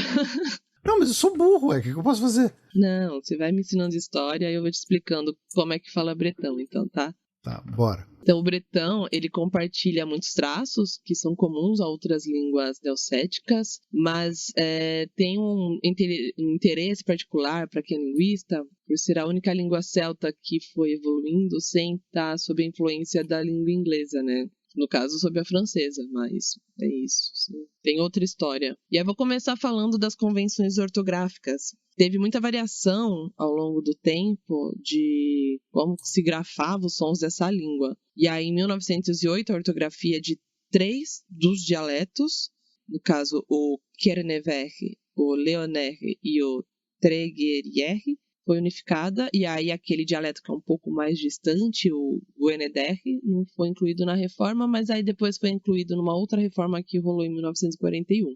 Usa alfabeto latino, então, pra gente, falando de português, ajuda, mas aí ele não tem, por exemplo, a letra C, mas tem o dígrafo CH e o trígrafo C''H. Aí tem os acentos, o acento circunflexo, grave, trema e til, que aparecem em algumas letras, como o til acima do N, em variações no U, E e A. E aí a pronúncia das letras varia de acordo com o contexto, né? Isso é bem comum, em particular nas consoantes iniciais, que sofrem mutações frequentes. Por exemplo, eu estava falando aqui... Por exemplo, o nome da língua escreve-se com G no final, Bretoneg, mas você lê Bretoner, mais suavizado esse movimento de encostar as partes aqui da garganta que fazem esse som. Esse trígrafo que eu falei, né, que é C''H em particular, tem uma pronúncia que varia. Então pode ser tanto um H aspiradinho, mais suave, mais simples, até um mais forte, assim, tipo rota do espanhol. É diferente de quando tem o dígrafo CH, que a pronúncia é igual ao CH do nosso cachorro, por exemplo. Esses polígramos, né, às vezes eram escritos com uma única letra antes, e que era comum, inclusive, com outras línguas celtas. A letra N, ela não só marca começo de uma sílaba, mas também marca a nasalização de vogais, de forma um pouco mais sistemática do que em francês, e principalmente quando ela é marcada com esse til em cima. Fica tipo o ñ do espanhol, sabe? E aí, saindo da escrita, indo para a sintaxe, assim, ela tem um padrão que tende mais a ser a ordem verbo, sujeito, objeto. Só que em bretão, a ordem dos elementos numa frase não é só gramatical, mas é também semântica. Então, o elemento que é mais importante numa frase, ele vai sempre no topo, qualquer que seja a função dele, seja o sujeito, verbo ou complemento. E essa primeira posição tem o efeito de intensificar. Então, peguei uns exemplos da frase em francês, eu falo bretão. Que podia ser tipo, Comet a correu bressoner. Então, seria algo como, posso falar bretão, ou normalmente falo bretão. Aí se você falar comme bressoner arran, e aí você mudou o bressoner, o nome da língua passou para o segundo lugar, né? E aí é algo como responder que fala assim bretão, que está assim falando bretão. Então é tipo, o que você quer dizer aqui é bretão, o que você diz aqui é bretão. Se você coloca um pronome de primeira pessoa no começo, por exemplo, fica me arromes bressoner, e aí é tipo, sou eu que falo bretão, eu falo bretão aqui. Aí se você tem emaon ocoms bressoner, é algo como, nesse momento em particular, eu estou falando bretão. E se você coloca o nome da língua antes, tipo, Bressoner ves comme c'est ganin, é como se, tipo, bretão é falado comigo. Então, é tipo, em bretão que eu falo.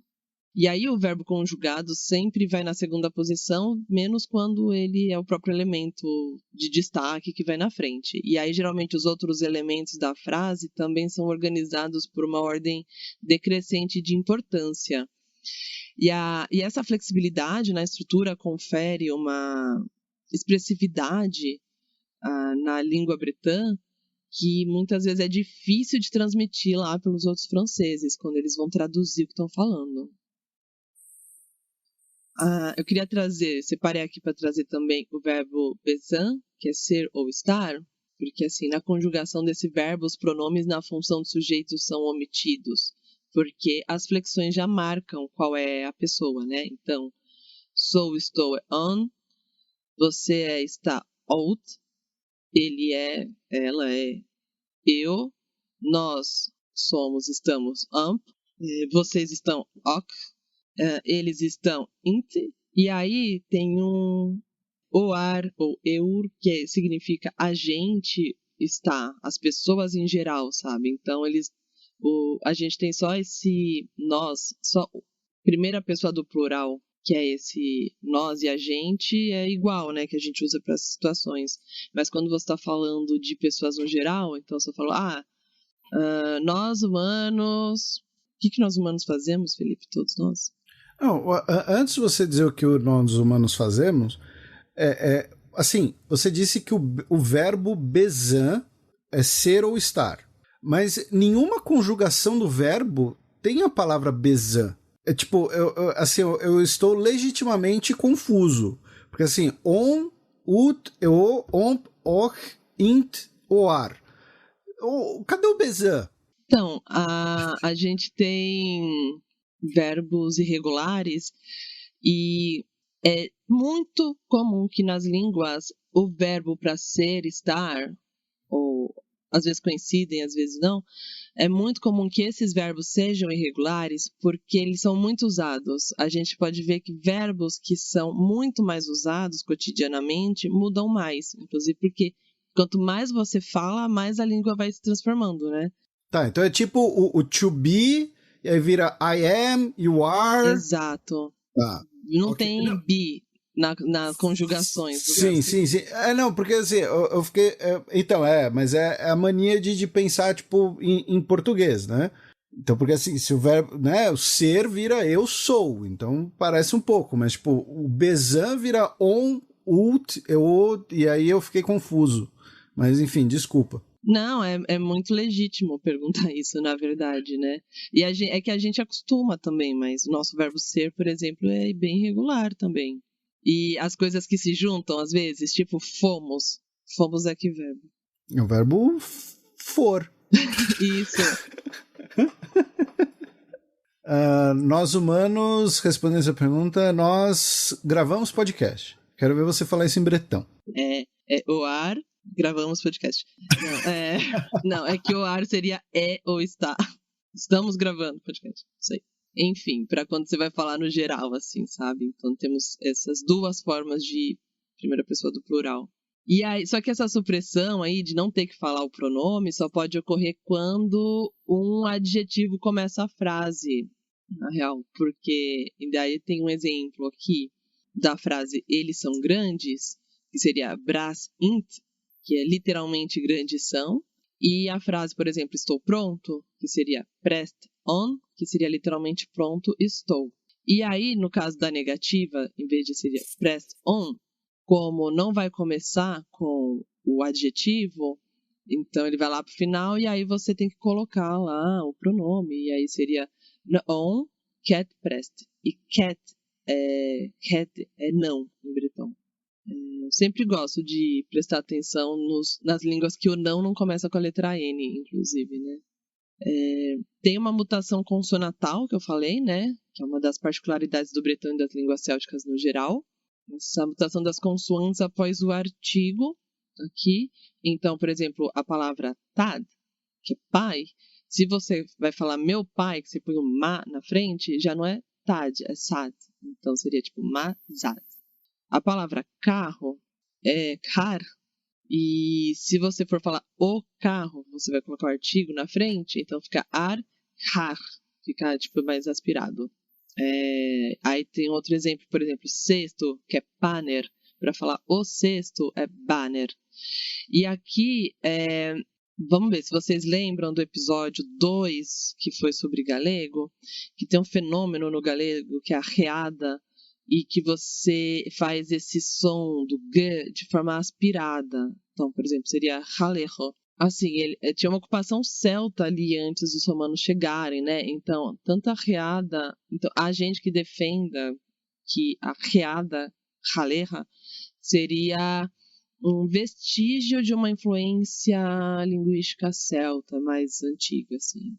Mas, assim, existem muitas explicações para a reada galega. Essa é só uma delas.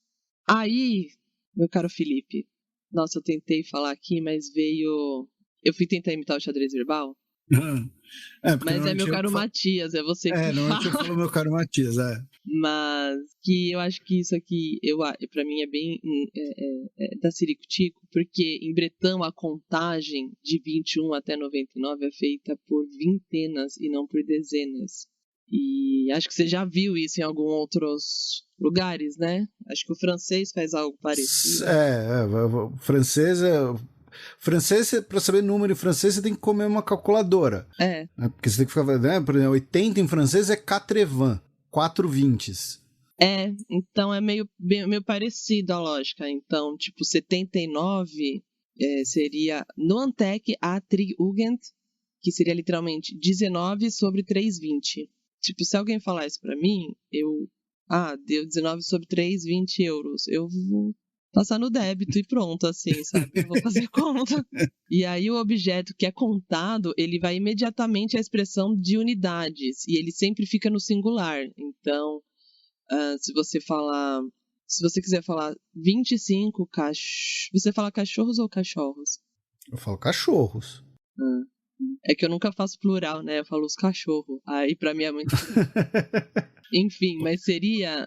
Pode ser doguinhos também. Dogs, E seria tipo 5 cão e 20 em vez de 25 cachorros. Então seria tipo Pempki, que é cachorro, Warnjugend. Ou se você falar 61 homens, seria um homem e 60. Tipo, Onden a Trigugend. E aí, outro aspecto dessa língua, queria falar do plural, da formação de plural, que o número em bretão se baseia principalmente nessa oposição entre singular e plural, né? Mas o sistema ele tem várias complexidades em como essa distinção é realizada. Eu separei algumas, porque a lista, a coisa de informações era muito grande e a gente quer um episódio com menos de 4 horas. Que aqui a gente faz episódio com menos de 4 horas. Os substantivos formam o plural adicionando uma desinência específica. E existem algumas regras simples para determinar essas desinências, mas tem várias exceções. Aí, para dar uma aliviada, eu acho, sabe? Os adjetivos permanecem invariáveis do número, então não precisa concordar em número. Então, o final mais comum para formar o plural é onde e yo. Então, a palavra idioma, por exemplo, seria ies, e aí o plural idiomas, ies onde. A palavra livro seria lev, e para falar livro seria levre yo. E aí, para seres animados, o plural frequentemente em ed, então Celt, celta vira Celted, celtas. E o plural de negócios ou atividades, eu não sei para que essas divisões, mas nesse caso, para as atividades costuma ser ien ou ion. Tipo kemener, que seria alfaiate, seria kemener ien. Ou soner, que é músico. Músicos seriam, então, soner ien. E aí tem vários plurais irregulares, tipo cachorro, que aqui vira has, cachorros. E existe um plural antigo, com, que é pouco usado, é muito regional, assim. Aliás, cachorros está na música de encerramento, a gente vai falar disso. E, por exemplo, dente, que seria dant, não flexiona, ou carro, que vira car, que vira kiri. E aí o bretão também tem uma forma dual, só que o dual não é mais produtivo, ele acabou sendo lexicalizado em alguns poucos casos. Então, em vez de permanecer como algo produtivo ali dentro da gramática bretã, a gente são palavras que já são, tipo, duplas, que foram cristalizadas dessa forma dual. Então, tipo, olhos, que seria daolagad, e ouvidos, que seria diviskovarni, podem ser, inclusive, pluralizadas de novo. Elas já estão no dual, e aí você pega, tipo, olhos, daolagad, ou, né?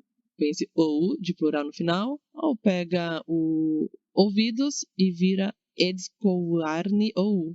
E aí, como outras línguas britânicas, o bretão tem um sufixo singulativo, que é tipo fazer o contrário. Ele é usado para formar o singular a partir de substantivos que são coletivos. E para isso, a forma morfologicamente menos complexa é o plural. Assim, então, vamos lá, exemplos. O singulativo do logod, que é o coletivo ratos, sei lá, tipo o que seria matilha para cachorro, digamos. Do logod, eles colocam uma partícula que transforma isso em singular. Logod N. Vira o rato. Rato só, né?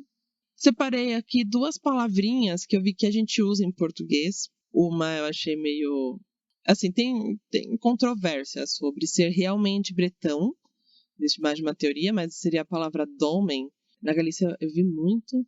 Mas que são umas construções, assim, que você pega 3 pedras grandes e cobre, faz uma 4ª pedra. Tipo, as 3 primeiras são paredes, digamos, é uma 4ª pedra para cobrir, e aí costuma ser muito usado para... Deu um branco, mas é... Abrigo? Abrigo não, funerário. Ah, sabe? Túmulo? É, como um túmulo. É que túmulo dá a impressão de que tem que enterrar algo também, né? E ali é meio aberto. Mas, enfim, dolmens. Vocês podem pôr Google Imagens para ajudar. E eu encontrei também biju, porque a palavra bis seria dedo e o plural bizu significaria anel. E a gente tá aí usando bijus até hoje. E sem saber que tem origem bretã. Felipe? Eu. Tudo bem? Como Deu assim? pra entender? Assim, eu não vou dizer que eu posso visitar Brest e falar com todos os idosos, né? Mas eu... Até porque esse negócio de ter que fazer conta para aprender o idioma, você tem que fazer conta, eu já não quero. Mas assim, uma coisa que eu fiquei pensando aqui, porque eu sou, né, idiota, tipo... Você falou das palavras que já são no plural, como olhos, aí elas podem ser pluralizadas. Como que é o plural de olhos? Olhoses. Enfim, eu fiquei pensando nisso porque eu sou tonto. Não, e porque para nossa língua de partida, o português, fica estranho, né? Você ficou pensando nisso não é à toa, é pelo estranhamento com o seu referencial mesmo. Você tem muito didática e muita paciência, mais do que eu teria comigo mesmo. Mas tudo bem. Cara, eu tô tentando pegar exemplos. Sei lá, lápises.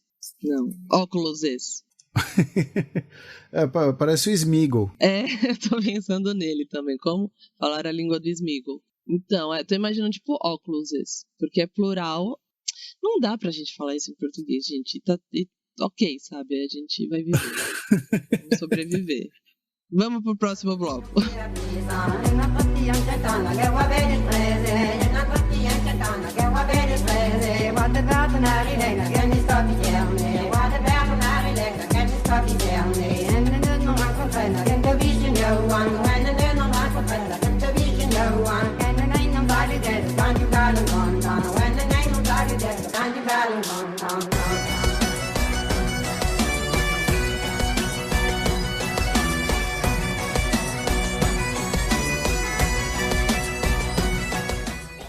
Ótimo, passamos por um tempão aí de história, falamos da língua, como que a gente vai então continuar a lidar com essa língua, ouvir, ler e quiçá aprender alguma coisinha, né? Eu separei aqui, eu não encontrei muita coisa para aprender na real, não é muito fácil, mas eu vou deixar um link de um dicionário de português bretão, que eu não achei que eu ia achar, eu achei que só ia ter, sei lá, para francês, para inglês e tal, mas tem aqui um dicionário online português bretão, do Glosbe, e vou deixar também um vídeo do Lang Focus sobre as línguas célticas, e aí é geral, é comparativo entre diferentes línguas, não é específico do bretão, e o Lang Focus é um canal que eu acho muito bacana, assim, muito material bacana. Também encontrei um livro para aprender bretão que chama Nia Gomes Bressonner, que é do Mark Kehen, mas talvez ele não seja assim tão fácil de conseguir. E aí eu encontrei um link de um site chamado Kervarker com um curso que é baseado nesse livro. Tá lá divididinho por lições e tal. Cara, eu procurei filmes em bretão e não encontrei. E aí uma dificuldade também é daquilo que o Felipe falou, né? Da salada dos nomes parecidos. Você joga bretão nas coisas, vem muita coisa da Inglaterra. Eu joguei assim pra ver se eu achava podcast. Aí coloquei bretão, aí vem o esporte bretão e não sei o quê. Aí virou fronteiras invisíveis, sabe? Inclusive tem os times da Bretanha. O Nantes dá pra falar bastante até.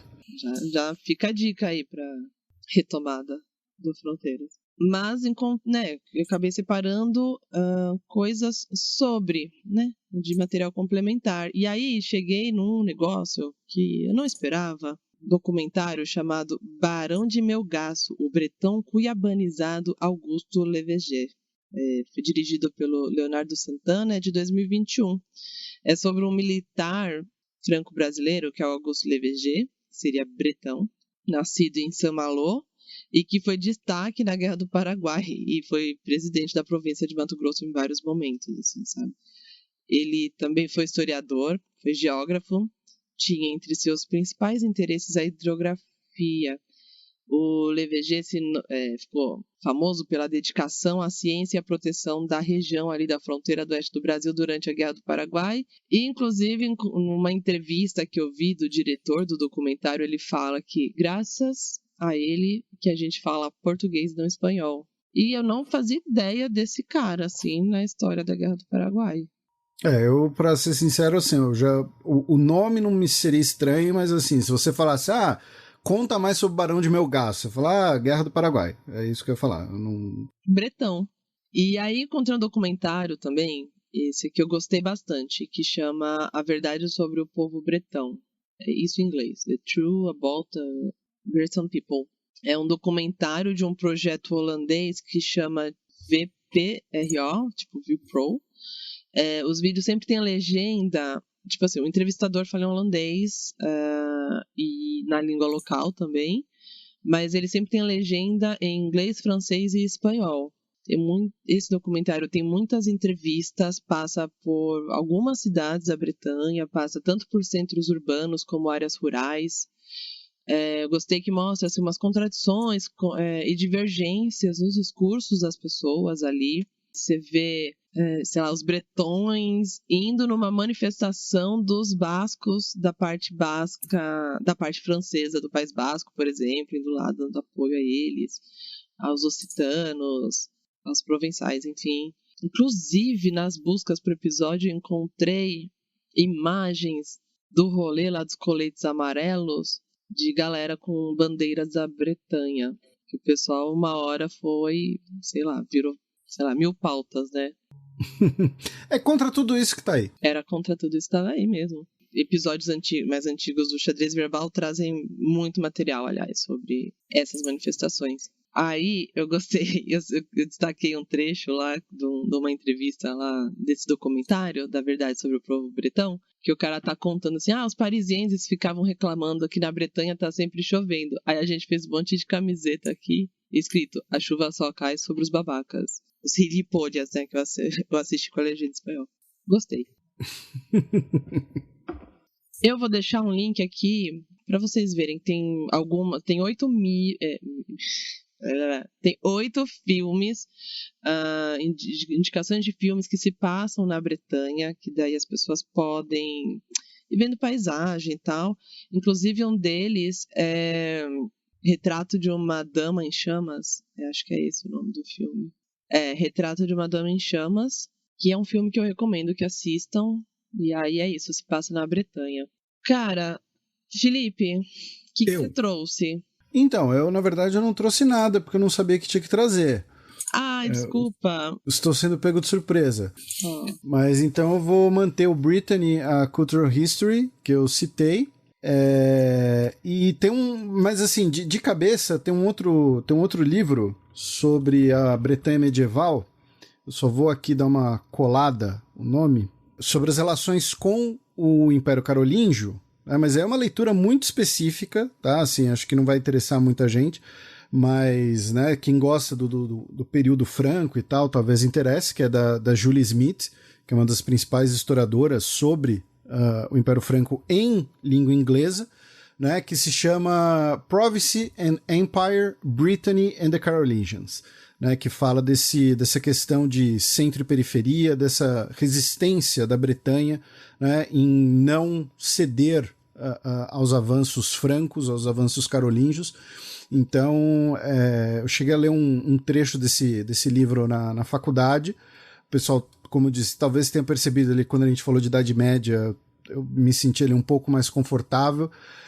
Infelizmente eu não trouxe mais nada, porque, como eu disse, eu não sabia, estou sendo pego de surpresa, mas se eu lembrar, se eu pensar em alguma coisa, eu mando para você em off.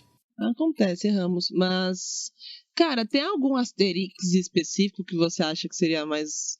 daria para linkar melhor com esse tema? Teoricamente... Você é especialista em Asterix, né? Sim, então, como eu não chego a ser um especialista, né? Eu apenas li todos, mas eu tenho todos. Mas assim, sendo justo, eu só tenho em capa mole, tá? Eu não tenho todos em capa dura. Tá? É um futuro sonho de consumo. Mas assim, né, teoricamente, todos os Asterix, né, envolvem a Bretanha, porque é onde, né, fica a aldeia. Então é difícil, assim. Então talvez a recomendação possa ser ou o primeiro, né, que é o Asterix ou Gaulês, ou então o da Volta na Gália, né, que acho que é o sexto, é um dos 10 primeiros, né, que é o Volta na Gália, em que ele fala dos gauleses, fala da Gália ali com a presença romana e tudo mais. Então acho que são os mais interessantes. E tem um Asterix entre os bretões, mas que, repito, se passa na Inglaterra, né? São os bretões, entre aspas, originais. Tanto que eles jogam o que seria rugby, né? Na história, e eles tomam a quente água, né? Que é a versão do chá, sem o chá, né? Do Império Britânico. Ótimo. Por fim, eu vou deixar mais uma indicação de leitura, que é um artigo do Henrique Monteagudo, que chama A Invenção do Monolinguismo e da Língua Nacional. O Monteagudo é um linguista galego que eu acho bem bacana. E, aliás, ele lançou um livro agora... eu fugindo do tema, fuga ao tema aqui no Enem. Esse ano ele lançou um livro chamado O Idioma Galego sob o Franquismo. E aí, quem tiver na Península Ibérica e vier pro Brasil e quiser me dar de presente, eu tô aceitando. Vamos lá, recados finais. Olha, esse episódio... Você tá acostumado a fazer episódio desse tamanho, Felipe? Olha... Não deu 2 horas ainda. O pior é que, assim, alguns dos programas do Xadrez Herbal, né, ficaram relativamente curtos por conta da guerra na Ucrânia, né? Porque praticamente só tem um assunto. Então, a política internacional acabou ficando, entre aspas, paralisada. Mas, assim, o Nerdcast, por exemplo, costuma ter essa duração também. A gente está aqui gravando 1h45, um pouquinho mais, um pouquinho menos, mas tá ótimo. Então, vou dar uns recados aqui, mandar um abraço pro pessoal da Estopim Podcasts, que edita aqui o Babel. E aí, qualquer questão técnica, a culpa é nossa, não é da Estopim. Às vezes eles fazem milagre. Lembrar que a gente tem um financiamento coletivo lá no Apoia-se, né? apoia.se/Babel Podcast. Para quem quiser fazer só uma contribuição pontual, a gente tem o Pix, que é podcast.babel@gmail.com. Pessoal, colocando uma inserção aqui, porque eu esqueci de um recado na gravação. Para quem ouviu o episódio 32 sobre a língua tucano, sabe que os nossos apoiadores lá no apoia.se vão poder escolher uma língua para a gente tratar aqui no Babel. Então, se você nos apoia lá, presta atenção aí no seu e-mail, dá uma passada lá no nosso mural, que lá tá as orientações de como fazer isso. E a gente vai dar o resultado de qual foi a língua escolhida no episódio do mês que vem, em junho, daqui a um mêsinho, tá? Segue o baile. E a gente sempre incentiva o apoio a produções independentes, não necessariamente o Babel. Mas gostou do conteúdo independente? Vai lá, patrocina. Patrocina não, dá seu apoio, que é sempre bom a gente continuar se mantendo sem patrocínio que faz a gente ficar de rabo preso, sabe? É bom incentivar meios de comunicação com liberdade editorial.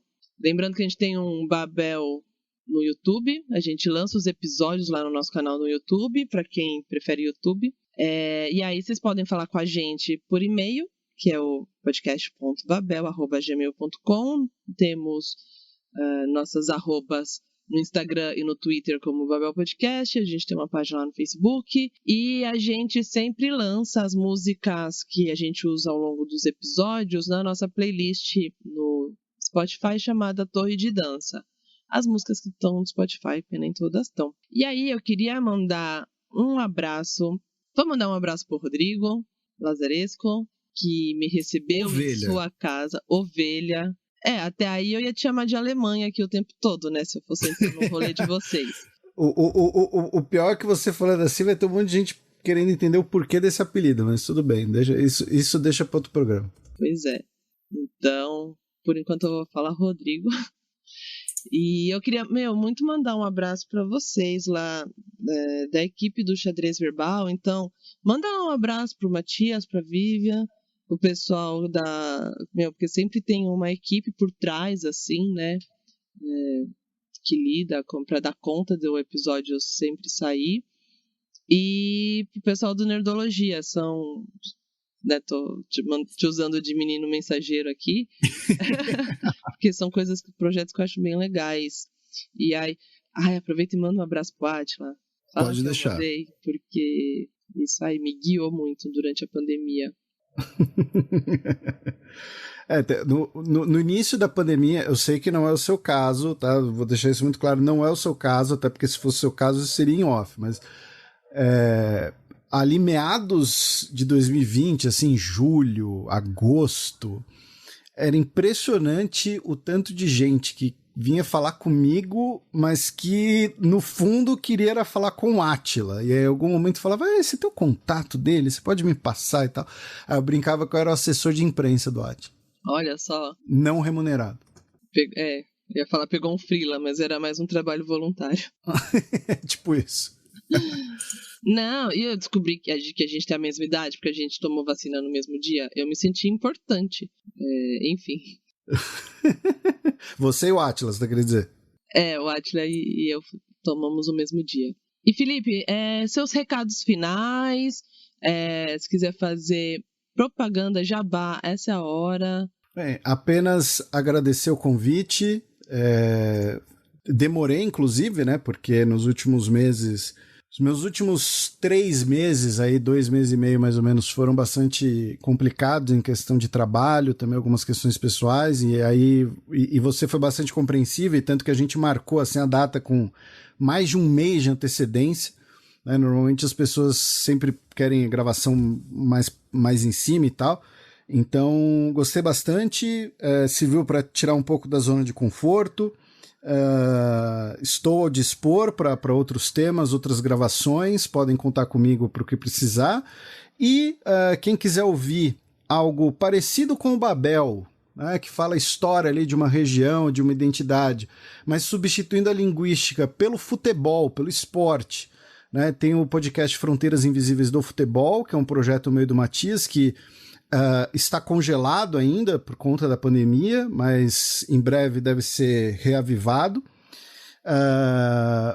Não é um podcast sobre futebol, tá, gente? A gente não vai ficar falando sobre gol da rodada ou se foi impedimento ou não. É um podcast em que a gente usa o esporte como um fenômeno cultural, como um fenômeno de identidade cultural, né? Então, por que tem um time, um dos principais times da Finlândia é azul e amarelo? Porque é o time da comunidade sueca. Por que tem uma grande comunidade sueca na Finlândia? Aí você ouve o programa para entender. É esse tipo de coisa que a gente faz. Um comentário aqui, a gente muitas vezes ouve o Fronteiras Invisíveis, o futebol, na preparação do roteiro mesmo aqui do Babel, para contextualização histórica. Então... E a gente tem um episódio sobre a Córcega, inclusive, né, que eu citei, e o Fronteiras Invisíveis do Futebol começou como algo até mais parecido com o Babel, que era uma série de textos no site do Xadrez Herbal, chamado Fronteiras Invisíveis da Europa, em que eu falava justamente dessas identidades nacionais que não tem um estado para chamar de seu, né? Então, a Bretanha é um ótimo exemplo disso, né? Então, acho que talvez seja o jabá mais apropriado para fazer aqui. Tem o Nerdologia no YouTube, tem o podcast Xadrez Herbal. No Xadrez Herbal a gente também tem um podcast de entrevistas chamado Repertório, para quem não conhece. E é isso.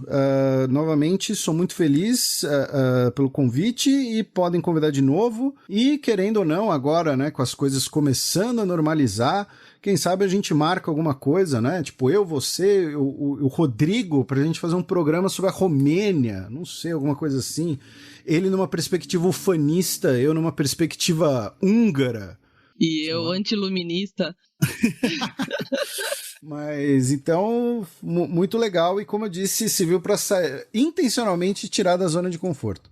Ai, cara, eu tô muito feliz com a sua participação. Eu sabia que seria muito enriquecedora, porque um nerd reconhece outro nerd quando vê, assim, né? De que, tipo, gosta, né, de pegar um tema. Pô, vou aprender um bagulho aqui que eu não conheço? Bora.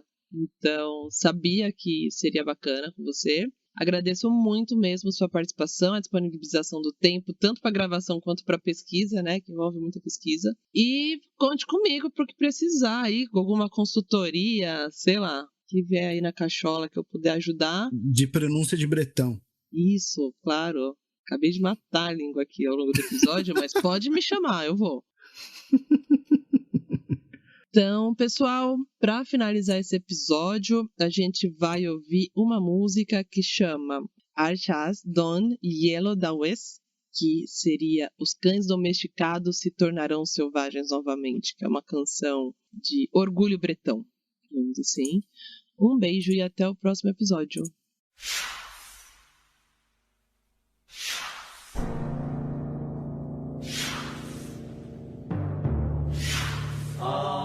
Chasdon, a yellow da West. Ah, Chasdon, ah, Chasdon, ah, Chasdon, a yellow da West. Ah, Chasdon, ah, Chasdon, ah, Chasdon, a yellow da West. Ah, Chasdon, ah, Chasdon. Ah, Chasdon, a yellow da West.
podcast foi editado por estopimpodcasts.com.br.